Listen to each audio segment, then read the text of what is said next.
I'm going to show you 3 things I think you need to know about the Mustang when you boil it all the way down. First of all, the styling. Very different, still a Mustang.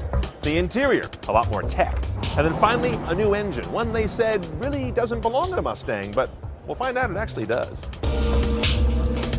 What makes a Mustang look like one? So beginning at the front end, we've got this grille that kind of tips forward and pushes down the road. That really gives it this assertive look. We call it the shark bite grille. And we were looking at how that was on the original. It slightly tilts forward and sticks out in the middle. It does. And then as you move down the body side, we've got these lines through the body side here that really help to lengthen out the body. So it pulls your eye through the body. It helps to compress the car visually. It takes a lot of visual mass out of the car. You're wider, you're lower, yet the car seems a little more compact in terms of its mass. It looks less chunky. Yeah, so a couple things we did with our partners in crime, our engineering community.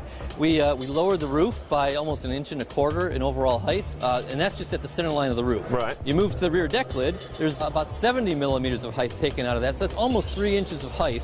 Yeah, now this intrigues me. This intrigues me because most cars we see today have an ever-rising rump. They're up here.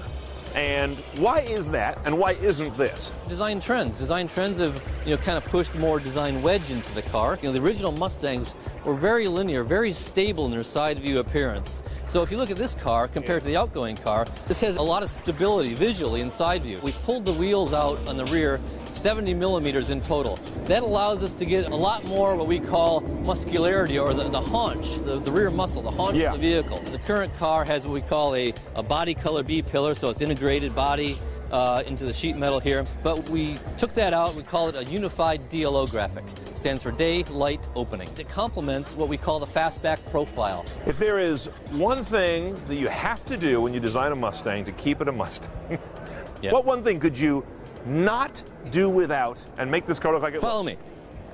The tri-bar tail lamps are quintessential Mustang design cue. Of course. And without the tri-bar tail lamps, it's not a Mustang, it's not a Mustang, is it? right? Yeah. This is raising some eyebrows. It is raising some eyebrows, but this is a brand new 2.3-liter EcoBoost. It's new to not only Mustang, but it's actually new to the EcoBoost family. More horsepower and torque definitely than the outgoing V6. For folks that don't know, an EcoBoost is having a turbocharger and direct injection. That's correct. On an engine that typically is a 4 that can act like a 6. That's right. The power of a 6, the fuel economy of a 4. Now, these are not technologies that are new to you guys, direct injection and turbocharging. What can you do to tell people that, no, you're wrong when you say there's no replacement for displacement? That's the old mantra, especially among Mustang lovers. Well, look, I mean, it depends on what you're shooting for, right? When you want fuel efficiency and power and, this is the technology. This is where it's at, and this is where the future's at. And don't you find modern buyers, especially younger modern buyers, are less aware of how many cylinders they've got and what configuration they're in? They could almost care less how many cylinders they have. Yeah. They want a good performing car. That's still true. Yeah. But they definitely want to be more responsible. They want to be more green, right? Because a Mustang needs good crack of the throttle response. That's part of the fun of that kind of car. Yep. What have you done to minimize turbo lag? Well, that's what sets this EcoBoost apart from our other EcoBoost engines. We have a twin scroll turbo in here. That's new for you guys, right? So instead of one single scroll, you got two scrolls. Yeah. And then also there's in the exhaust manifold, there's an integrated 3-port exhaust manifold. And what that means is we're taking the 4 cylinders, cylinder number 1, and we're putting it out through one port, cylinders 2 and 3 through another port, and cylinder 4 through another port. So that turbo is always exposed to the pulses it needs to spool up. Absolutely. For the first time, you have an independent rear suspension in the main production Mustang. What's the big deal there for the consumer who says, I don't know, it seemed to ride fine before? That integral link rear suspension is going to allow us to continue to tie down the performance of the Mustang, get it even tighter and better performing, but give you better ride, primary and secondary ride. So when you want to ride to work on Monday and you're not looking to maybe go around the racetrack, you're going to get a better ride. I just heard some auto code, primary and secondary ride. What does that mean? So it's the primary ride, when the bumps that you hit when you're going down the road, and then secondary ride is sort of what happens after you hit that bump. So interesting. Yeah.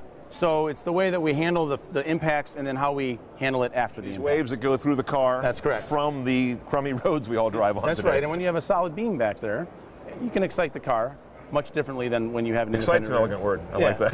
Yeah. So again, we're taking Mustang higher performance, but also improving the refinement as well. All right. Now, Doyle, you said there are 4 key things that make the inside of a Mustang the inside of a Mustang. Very much so.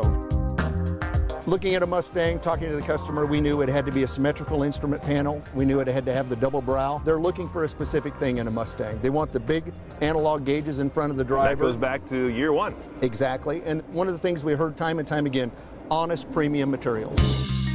Ford's taken something of a beating over its My Ford Touch interface. Now Mustang gets the technology for the first time. But also for the first time, Ford has moved several of the most used functions out of the touch interface and back onto traditional knobs and buttons clustered below it. Everything in this interior is tied into, you know, the aircraft feel. We've got toggle switches. Push button starter is new. Push button starter, that start is like that on every Mustang now. We've got a storage space here at the base of the center stack. You can never that we have too many didn't have. storage bins. No, we heard that from the customer. There's a power port there. There's a USB port, so there's a place to put your phone here. Yeah.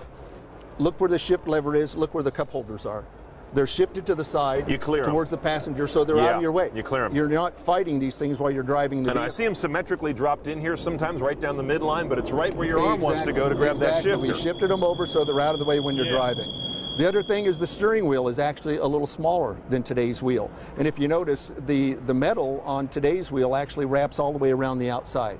Well, we heard time and time again, in a hot climate, in a cold climate, that's not great to put your hands on. Oh, interesting. So we redesigned this so your hands are right here and it's nice and soft and you're feeling the leather when you're driving the car. Paddles for the first time too. Paddles for the first time, yes. Great feature, and just, you know, it's all about this visceral experience with flying an airplane. This feels like the cockpit of a plane. Metallized surfaces here for the controls also. Will all the Mustangs have that, or is that a trim level thing? No, all the Mustangs will have this. It's a nice touch. Yeah, the only thing that changes actually, you know, sometimes you'll get a smaller screen with different controls here. Yeah, different technology in the head unit. But pretty much it's all the same like this. When someone gets in this car who's got a current generation car, what do you think the first thing is they're going to notice?